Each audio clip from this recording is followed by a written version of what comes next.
जानते हो सुनिकेत बेटा, मेरा बचपन जो है ना इसी नहर के आसपास खेल करके बड़ा हुआ है। हाँ, जब हम लोग छोटे थे ना तो हम इसी नहर के पास एक स्कूल में पढ़ने आया करते थे, और जब हमारे स्कूल की छुट्टी हो जाया करती थी तो हम दौड़ करके घर ना जा करके यहाँ इस नहर के पास खेलने आ जाया करते थे। हमको इस नहर का ना चप्पा चप्पा पता है। देखो यहीं पर कोई एक रास्ता था, मैं तुमको दिखाता हूँ। आसपास में ही शॉर्टकट था एकदम, हमारे स्कूल से सीधे यहीं आ जाया करता था। शायद यहीं होगा, थोड़ा बहुत तो कुछ बदला है बेटा। एक सेकेंड संकेत, देख बेटा, ये यही वो रास्ता था, देख रहा बेटा। संकेत, संकेत, संकेत, संकेत बेटा, संकेत।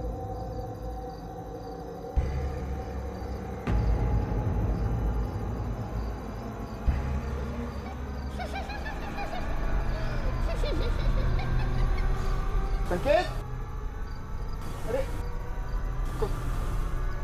कहाँ गया संकेत बेटा? संकेत, अरे कहाँ गया संकेत?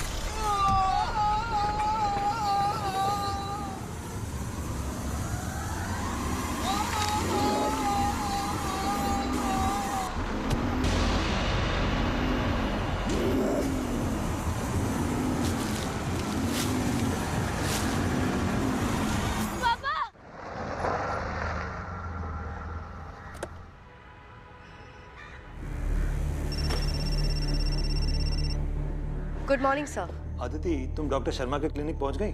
सर मैं डॉक्टर शर्मा की क्लिनिक के बाहर ही हूँ, यहाँ से फिर स्टेशन जाऊंगी। मैंने इंस्पेक्टर संजय को इन्फॉर्म किया हुआ है। सर अब विक्रांत की तबीयत कैसी है? विक्रांत को देखने में हॉस्पिटल ही जा रहा हूँ। आदिति, मैं समझ सकता हूँ कि तुम्हें उसकी बहुत चिंता हो रही है, पर मैं हूँ यहाँ। तुम बस केस जल्दी सॉल्व करने की कोशिश करो, ठीक है? डॉक्टर शर्मा बता रहे थे कि निशा और उसका बेटा काफी डरे हुए हैं, उनकी जान को खतरा है। जी सर, मैं डॉक्टर शर्मा से बात करके आपको इन्फॉर्म करती हूँ। ठीक है। Okay sir. डॉक्टर शर्मा, मुझे निशा से मिलना है। आपने कहा कि उनकी पति की डेथ बहुत अजीब तरीके से हुई है, मुझे उस बारे में उनसे बात करनी है। जी मैडम, एक्चुअली उनका बेटा यहीं एडमिट है, वो अभी उनके पास ही हैं।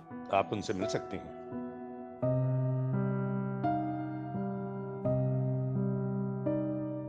निशा, मैंने सुना है कि तुम लोग तेजपुर कुछ दिन पहले ही आए हो। जी मैडम, हम लोग मुंबई में रहते हैं। कुछ दिन पहले ही हम यहाँ गांव में आए हैं अपने जेठ जी के अंतिम संस्कार के लिए। उनकी मौत भी हमारी जमीन के बीचों बीच में हुई थी। डॉक्टर शर्मा कहते हैं कि उनकी मौत भी पानी में डूबने की वजह से हुई थी। लेकिन मैडम, हमारी जमीन के आसपास दूर दूर तक कहीं कोई पानी नहीं है। मैडम, डॉक्टर कहते हैं कि परम की डेथ भी पानी में डूबने की वजह से हुई है। ये कौन कर रहा है, कैसे कर रहा है, कुछ समझ में नहीं आ रहा मैडम। और मैडम, यहाँ पर सब लोग कह रहे हैं कि हमारे परिवार पर किसी तरह का श्राप है।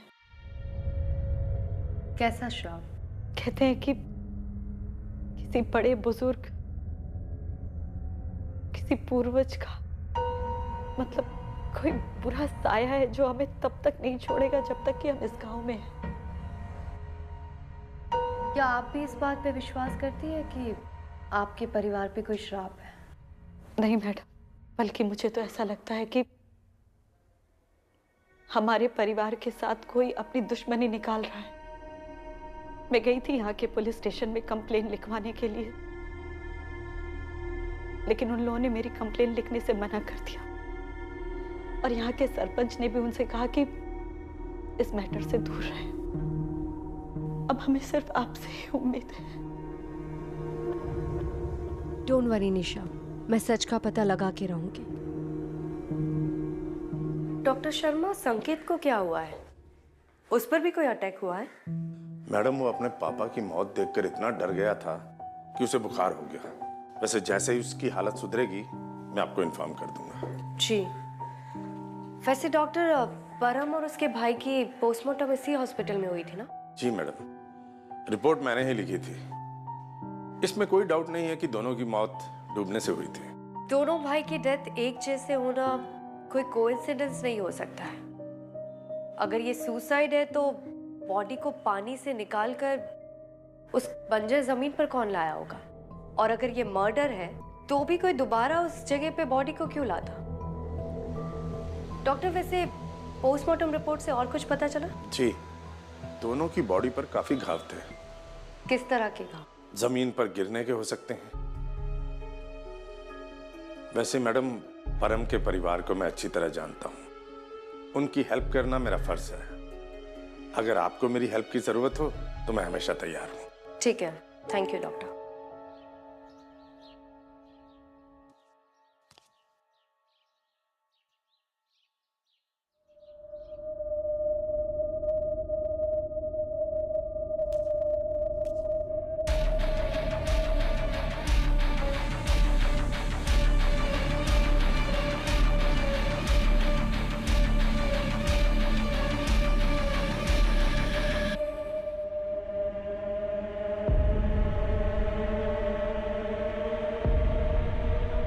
Sarpanch ji, madam Aditi Sharma, Mumbai police.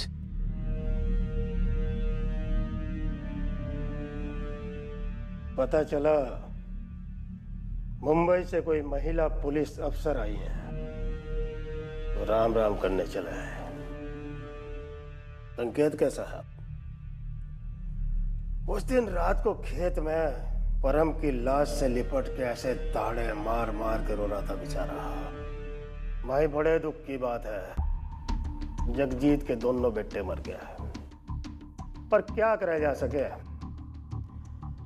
होनी तो होके रहवे।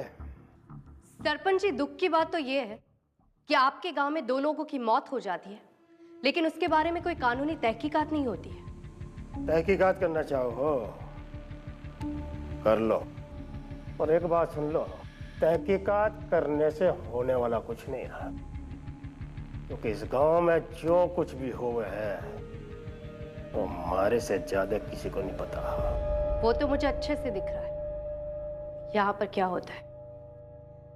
परम और उसके भाई की मौत हुई थी पानी में डूबने से, पर दोनों की बॉडी मिली उस बंजर जमीन से। तो मरने के बाद दोनों की बॉडी वहां किसने रखी होगी? आपसे बेहतर तो कोई नहीं जानता है ना। तो बताइए ये सब कुछ कैसे हुआ? चुप क्यों है सरपंच जी? बोलिए ना। ये कोई तरीका है सरपंच जी से बात करने ये का? भी कोई तरीका नहीं है पुलिस ऑफिसर से बात करने का। चुपचाप यहाँ से निकलिए और हमें अपना काम करने दीजिए। संजीव, समझा ले अपनी मैडम को।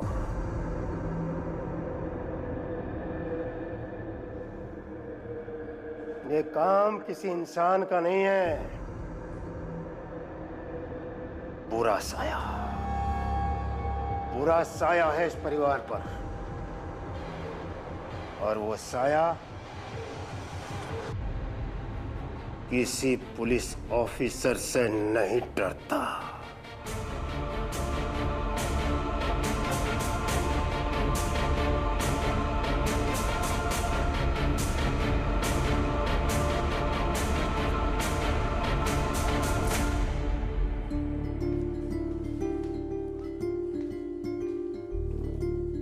माफ करिए मंडल, लेकिन यहाँ चलती सिर्फ पंचों की है। अगर हम उनके विरोध में जाएंगे तो पूरे गांव में दंगे फसाद करा देंगे और फिर हमको कंट्रोल करना मुश्किल हो जाएगा।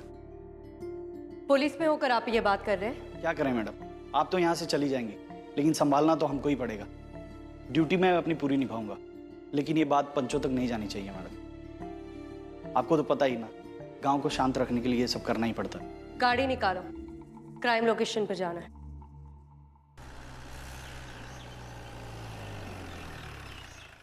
मैम, यही है वो जगह जहाँ पे बॉडी मिली थी उन दोनों की। लेकिन यहाँ पे आसपास कुछ पानी की कैनाल, तालाब या टैंक कुछ भी नहीं नजर आ रहा। यहाँ से नजदीकी वाटर सोर्स कहाँ है? मैम, गांव वालों का कहना है कि यहाँ पे कुछ साल पहले एक नहर बहती थी, जिसकी अब दिशा बदल गई है। तो शायद दोनों की डेथ वहीं पे हुई थी, लेकिन फिर दोनों की बॉडी यहाँ पे कैसे पहुंची? किस तरफ है वो नहर? मैम, इस तरफ।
मैडम जी, यहाँ आइए, यहाँ।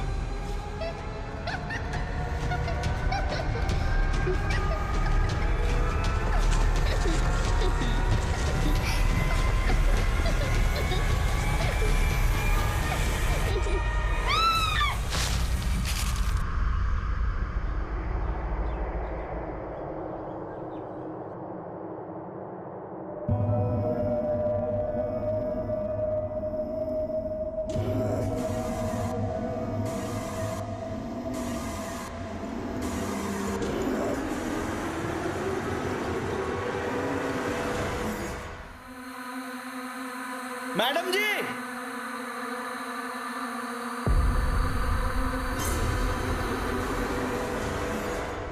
प्लीज हमें जाने दीजिए सर। Sir please. कौन है ये दोनों? हम दोनों झाड़ियों के पीछे छुपे थे, मुझे देखकर भागने लगे। स्टेशन का नाम लिया तो रो रहे हैं। मैडम जी प्लीज हमारी बात तो सुन लीजिए एक बार। चलो पुलिस स्टेशन जाके बात करते हैं।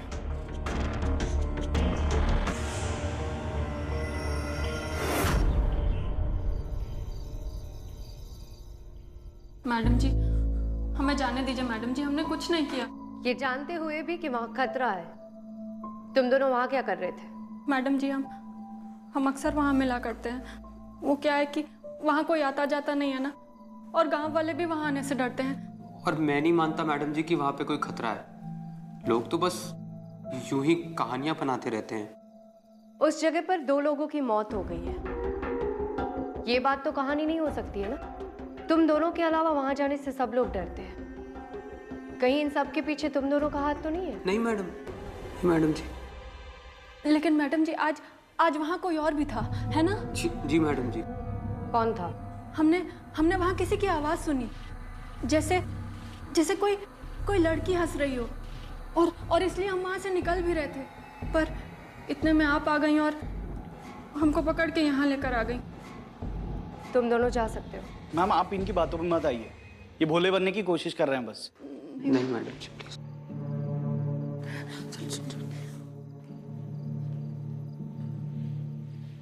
यादव, जब तुम दिव्या और जीत को पकड़ने गए थे तब मैंने भी उस जगह पे एक लड़की को देखा था। मुझे वहां दोबारा जाना है चेक करने। मैम जहाँ पे आप कह रही हैं वहाँ पे तो शाम होने के बाद आदमी लोग भी नहीं जाते।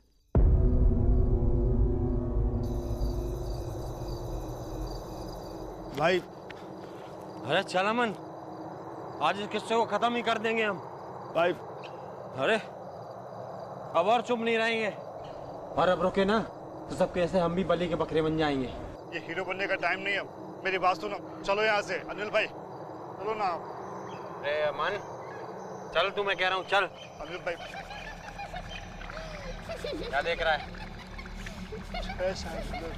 कौन है? अरे अनिल भाई कहाँ जा रहे हो?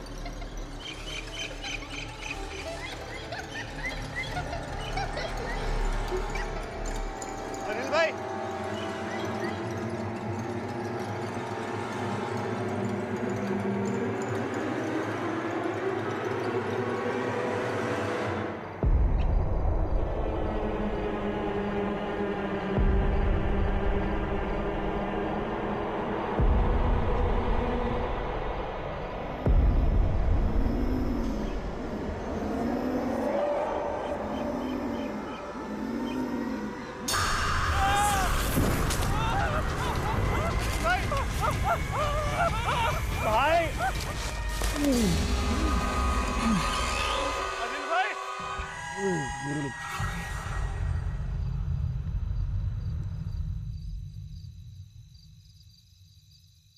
अदिति मैडम, आपने सही कहा था, अनिल की मौत डूबने से ही हुई है।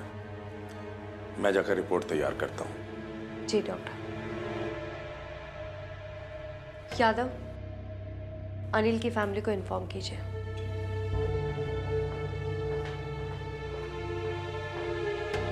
अमन, सबसे पहले तो मुझे ये बता, तुम दोनों वहां क्या करने गए थे?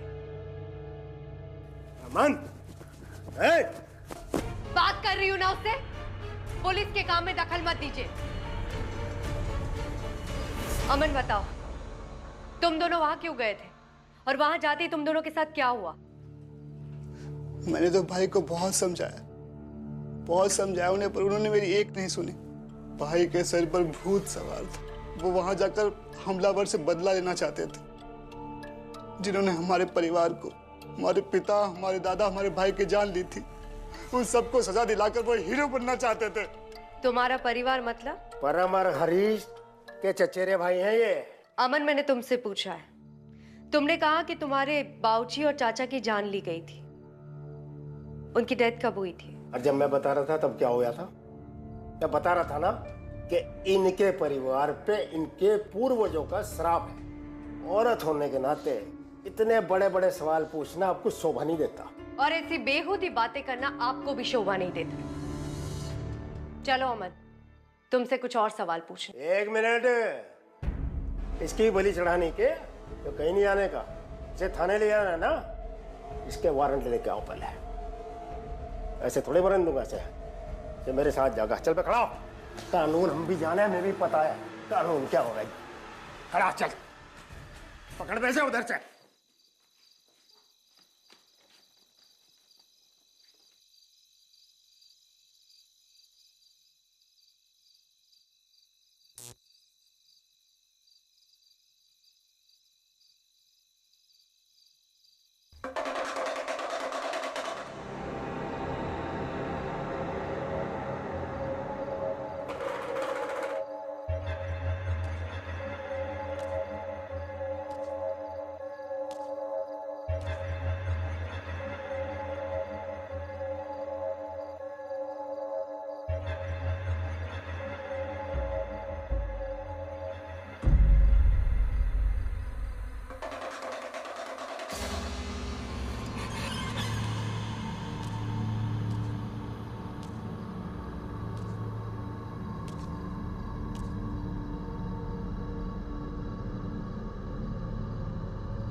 मैम मैं दूसरा मंगवा देता हूँ। नहीं, उसकी कोई ज़रूरत नहीं है। मैम आप कुछ खोज रही हैं तो फिर मैं मदद कर दूँ आपकी? जिसकी मदद करनी चाहिए उसकी तो की नहीं। मेरी मदद करने के लिए सबसे पहले आपको अपनी ड्यूटी ईमानदारी से निभानी होगी। मैम मेरी पोस्टिंग यहाँ पे 1 साल पहले हुई। मुझे इन सब चीज़ों के बारे में बिल्कुल भी नहीं पता था। मेरे सीनियर ऑफिसर जो इसके पहले थे, मे भी उनको पता हो, लेकिन वो अभी सस्पेंड है। मैम सुना है कि पास वाले गांव में रहते हैं। मैं पूरी कोशिश करूंगा कि उनकी सारी डिटेल्स और इन्फॉर्मेशन आपको दे दूं। आप उनकी कांटेक्ट डिटेल्स मुझे दे दीजिए, ये काम भी मैं खुद ही कर लूँगी। मैम इसके पहले जितने भी ऑफिसर्स थे, इन पंचों ने उनकी ज़िंदगी खराब कर दी और इसी की वजह से मैं अब तक चुपचाप बैठा हुआ था। लेकिन मैं आपको भरोसा दिलाता हूँ मैम, मैं जितना जल्दी हो सकेगा उतना जल्दी इंस्पेक्टर बलवंत का सारा डिटेल आपको दे दूंगा और हो सका तो मैं उनको यहाँ पे लेके आऊँगा। आप खुद उनसे बात कर लीजिएगा। ठीक है। मैम मुझे भूत प्रेत, साया, श्राप, इन सब चीज़ों पे कभी भरोसा नहीं था, लेकिन अमन के साथ जो हुआ उसके बाद मुझे ऐसा लगता है कि कुछ तो है। और अगर अमन निर्दोष है तो फिर अनिल को मारा किसने? मुझे भी लगता है ये सब कुछ अमन ने नहीं किया है। अनिल की मौत भी डूबने से हुई है और अमन फिजिकली इतना स्ट्रांग नहीं है कि वो अनिल की बॉडी पानी से खींच के ला पाए। आप बिल्कुल सही कर रहे हैं मैम। जिस समय ये घटना घटी उस समय जीत और दिव्या भी तो पुलिस स्टेशन में ही थे, मतलब वो इन्वॉल्व नहीं है। तो फिर ये किया किसने?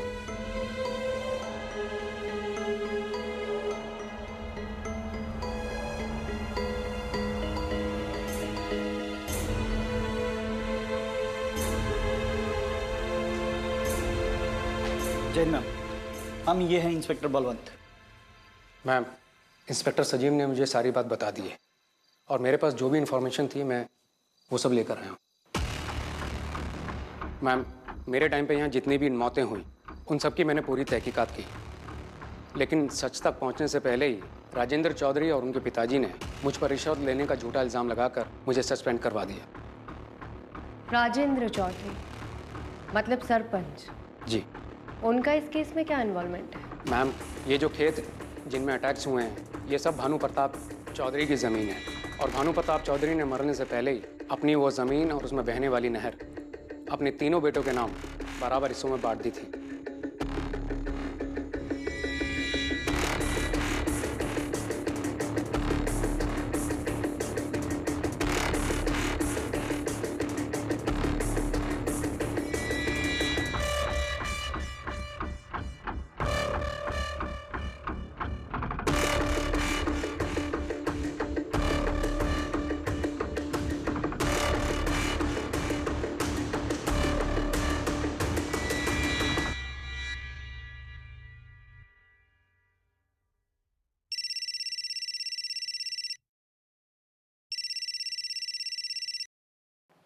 हेलो जी, डॉक्टर शर्मा। संकेत को होश आ गया। ठीक है, मैं अभी आती हूँ।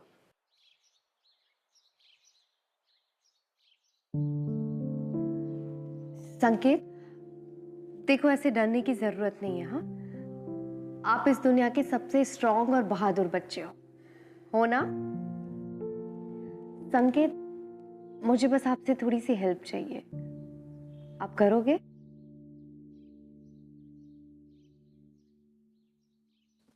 Good boy.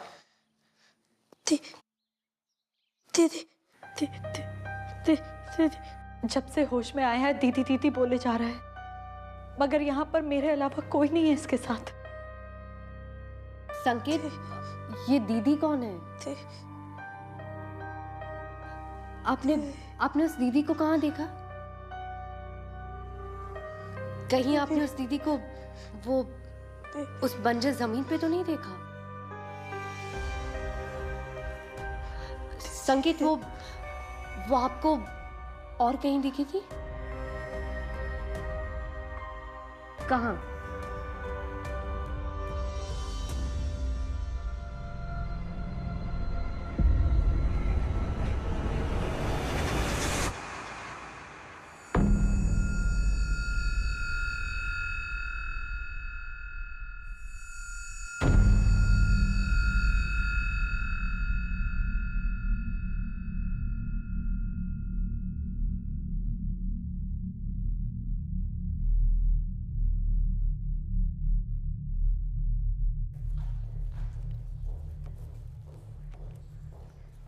सरपंच जी, वो महिला अफसर आई है।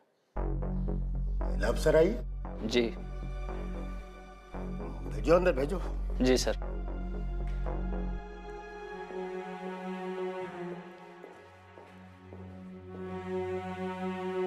आप यहाँ कहीं अमन को ढूंढते हुए तो नहीं आ गई यहाँ पे? बैठो। अरे उजाला, भाई मेहमान आई है, इनके लिए पराठा भेज दो।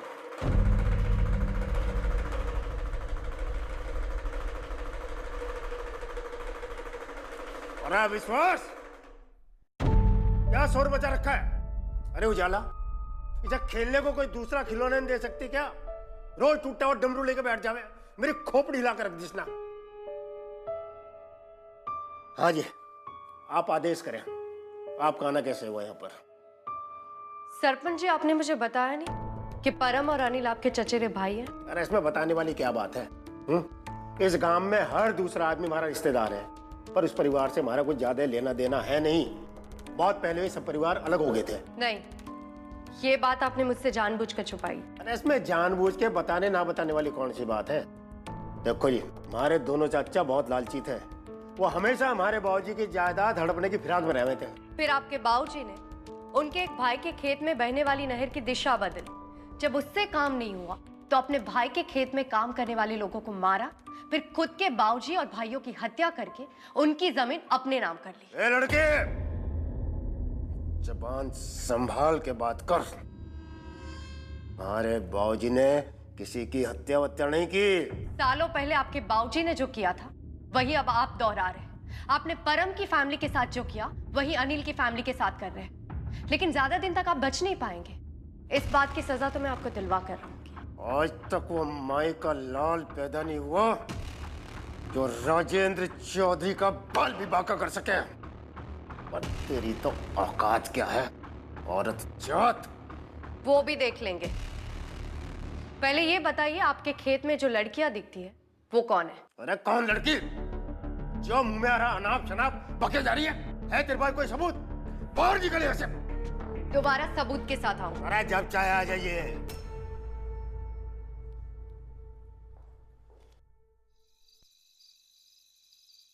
मैडम, आपने जो फाइल मंगवाई थी ये रही।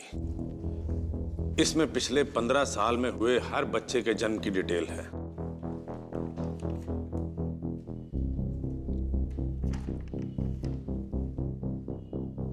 डॉक्टर शर्मा, पिछले 15 साल के रिकॉर्ड्स में लड़की का एक भी नाम नहीं है। आपके गांव की लड़कियां कहाँ हैं? अब क्या बताएं? इस गांव में बच्चे के पैदा होते ही सबसे पहला सवाल यही पूछते हैं कि बेटा हुआ है या बेटी। बेटी का जन्म हो तो मातम मनाया जाता है यहाँ। डॉक्टर शर्मा, आपने ये सब कुछ रोकने के लिए कभी कोशिश नहीं की? कोशिश की। जैसा कि मैंने आपको पहले बताया, 1-1.5 साल पहले ही इस गांव में मैं ट्रांसफर होकर यहाँ आया हूँ। मैंने सच जानने की बहुत कोशिश की, लेकिन किसी ने मेरा साथ नहीं दिया। ये कोशिश मैं आज तक करता आ रहा हूँ ताकि कहीं से कुछ भी सच पता लगे, लेकिन उसका असर ये हुआ कि मरीजों ने अस्पताल में आना बंद कर दिया। मैं ये चाहता था कि यहाँ के मरीज अपना इलाज करते रहें, इसलिए मैं चुप रहा। थैंक यू, आप जा सकते हैं। नमस्कार जी।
आपका नाम क्या है? अमृत। क्या ये अमन का घर है? मम्मी मम्मी, कोई आया है। कौन है आप? और अंदर कैसे आ गई? जी, मैं एएसपी अदिति हूँ, मुंबई पुलिस। आपसे अमन के बारे में कुछ बात करनी है। मैं कुछ नहीं जानती, आप चले जाइए यहाँ से। देखिए, मैं जानती हूँ कि आपका लड़का असलियत में लड़की है।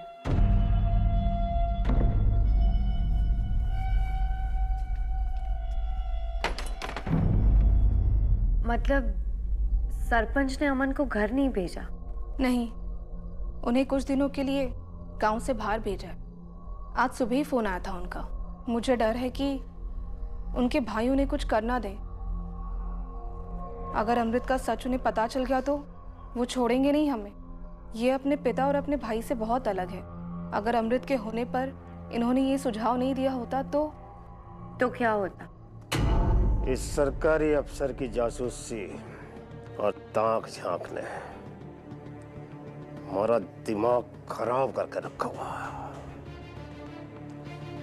वहां पुलिस थाने में बैठी बैठी फाइल पे फाइल निकलवा रही है, फाइल पे फाइल निकलवा रही है। और वो अस्पताल का डॉक्टर उस महिला अफसर की मदद करने पे पिला पड़ा है। सारे एक बात समझ लो, अगर यो कार्यक्रम यूं ही चलता रहा तो आज नहीं तो कल उसे पता चल जाएगा कि वहां खेत में क्या हो गया है। एक काम करो, तुम सारे के सारे रात को 3 बजे मुझे पुलिस थाने के पास मिलो।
निशा,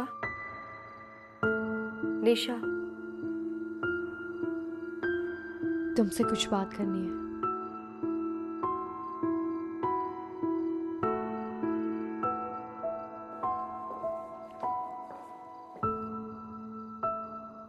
निशा, 6 साल पहले तुम्हारे यहाँ बच्ची पैदा हुई थी, वो कहाँ है?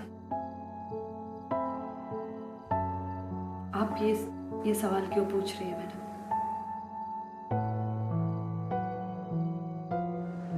वो बच्ची किसी कॉम्प्लिकेशन की वजह से पैदा होते ही मर गई थी। मैंने उसका नाम परी रखा था, पर उसे देख नहीं पाई। निशा, तुम्हारी बच्ची मरी नहीं थी, उसे मार दिया गया था। इस गांव में बच्ची पैदा होते ही उसे पानी में डुबो के मार दिया जाता है। नहीं, अगर ऐसा कुछ होता तो परम ने मुझे जरूर बताया होता। निशा, जब से सरपंच ने उस खेत से बहने वाली नहर की दिशा बदली है, सारी बच्चियां अपनी मौत का बदला लेने के लिए वापस आ गई है। 12-13 साल पहले भी जब उस नहर की दिशा बदली गई थी, अनिल के बाबूजी, उनके दादाजी और उनके कुछ लोगों के साथ ऐसा ही हुआ था। और मुझे डर है कि अब वो बच्चियां सिर्फ खेत तक सीमित नहीं रहेगी, वो अपना बदला पूरा करने के लिए इस गांव को बर्बाद कर देगी। लेकिन अगर ये बच्चियां जो पैदा होते ही मारी गई थी, ये अपना बदला ले रही हैं, तो संकेत ने उस दिन उस जगह पर किसी दीदी को कैसे देखा? वहां तो कोई बच्ची होनी चाहिए थी ना।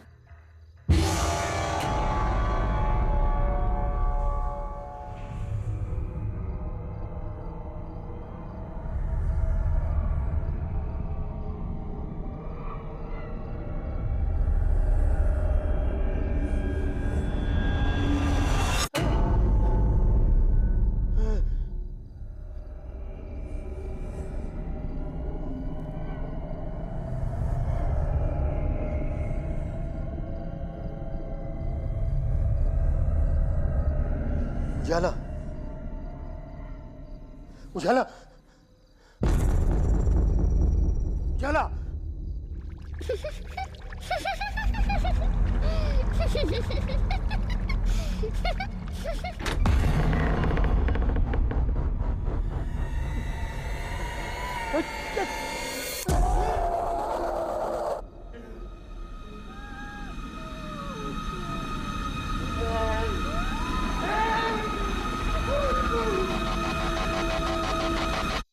निशा, मैंने डॉक्टर से और पुलिस रिकॉर्ड्स में चेक किया तो मुझे पता चला कि तुम्हारी, अनिल की और सरपंच की बेटी को पैदा होते ही मार दिया गया था। आज अगर वो बच्चियां जिंदा होती तो तुम्हारी और परम की बेटी 6 साल की होती, अनिल की बेटी 8 साल की, सरपंच की बड़ी बेटी 13 साल की और छोटी बेटी 7 साल की। निशा, ये वही लड़कियां हैं जिसे संकेत ने उस बंजर जमीन पर देखा था। मैडम, तो फिर उस रात अमन पर अटैक क्यों नहीं हुआ? सिर्फ अनिल पर क्यों? मुझे भी लगा था कि अमन ने भी अपनी बेटी को मारा होगा, लेकिन जब मैं उसके घर गई तो मुझे पता चला कि उसने गांव वालों से झूठ बोला था कि उनके वहां बेटा पैदा हुआ है। इतने सालों तक उसने गांव वालों से झूठ बोला सिर्फ अपनी बच्ची की जान बचाने के लिए। मतलब कि संकेत ने परी को देखा और परी ने परम को। निशा, संभालो अपने आप को। देखो निशा, अब तक तो वो बच्चियां सिर्फ खेतों में अटैक कर रही थी, लेकिन उनके अंदर इतना गुस्सा और दर्द है कि वो सिर्फ वहीं तक सीमित नहीं रहेगी, वो हॉस्पिटल तक पहुंच गई है।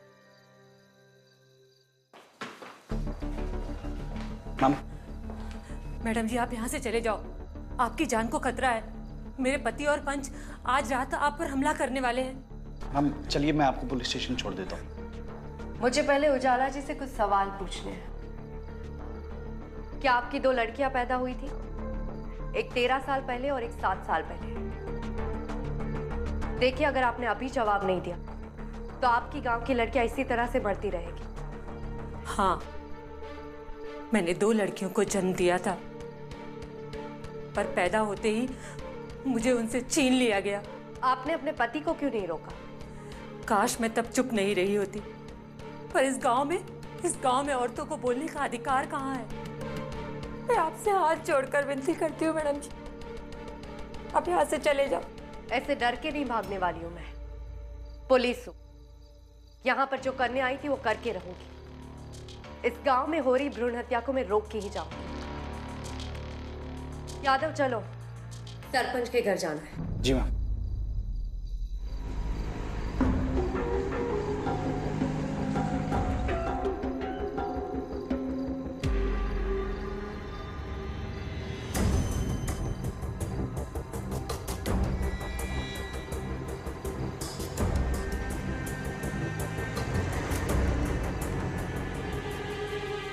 ये तो इनकी गाड़ी है। गाड़ी घुमाओ जल्दी से।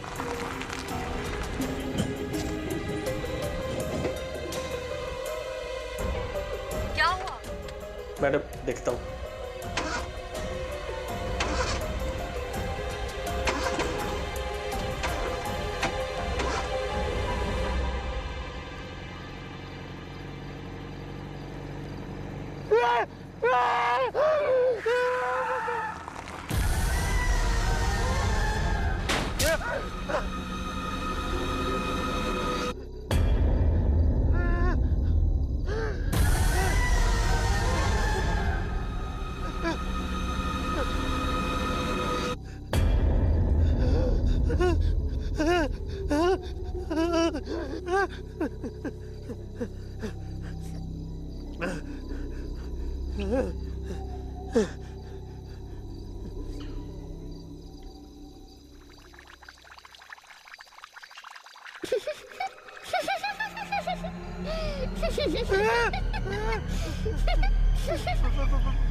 एक मिनट, गाड़ी रोको।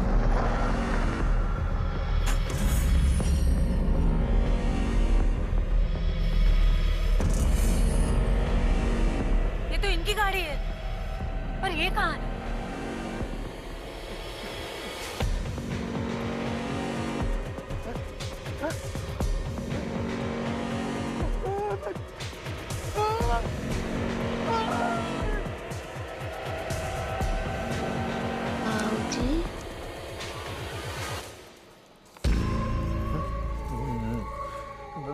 नहीं नहीं मैं किसी का बाबूजी नहीं हूँ। नहीं मैं बाबूजी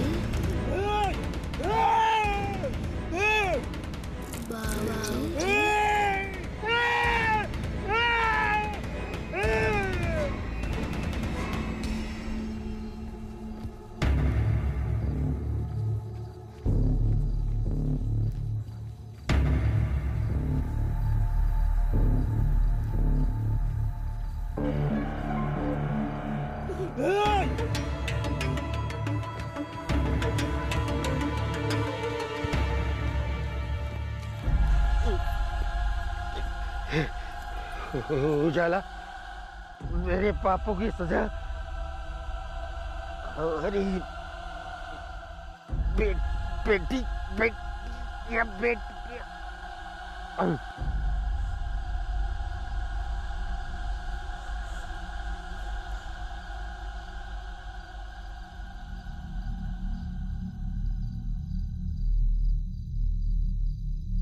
इन्हें हमारी बच्चियों ने। हाँ उजाला जी,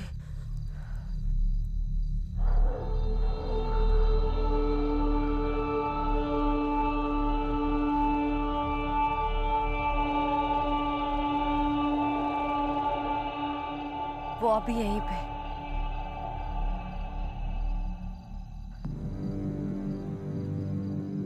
बच्चियों, मेरी बच्चियों, मुझे माफ कर दो।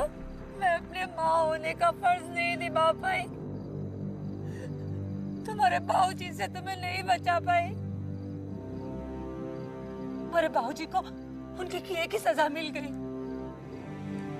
अब तुम दोनों जाओ ताकि तुम वापस आ सको यहाँ पर। और इस बार तुम मेरी बच्चियां बनकर आओ और मेरे साथ रहो। देखो, मैं जानती हूँ इस गांव की लड़कियों के साथ बहुत गलत हुआ है, लेकिन अब तुम लोग इस दुनिया में नहीं रह सकते हो। तुम लोगों को ये दुनिया छोड़कर जाना होगा।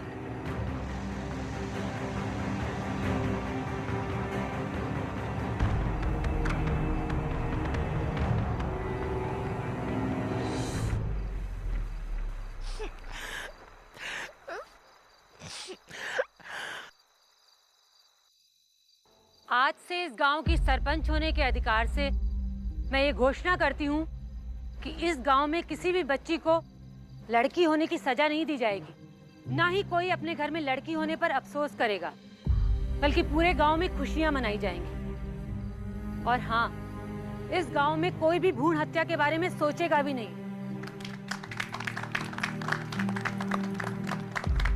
थैंक यू मैडम जी। मैं पूरी उम्मीद करती हूँ कि अब इस गांव में बदलाव जरूर आएगा। इस गांव में लड़कियों को वही जगह मिलेगी जो लड़कों को मिलती है। मुझे भी यही उम्मीद है निशा, लेकिन एक दिन में किसी की सोच बदलना इतना आसान नहीं है। कुछ लोग अपनी गलतियों से सीखते हैं और कुछ लोग ऐसे होते हैं जिन्हें अंजाम भुगतने के बाद ही सीख मिलती है।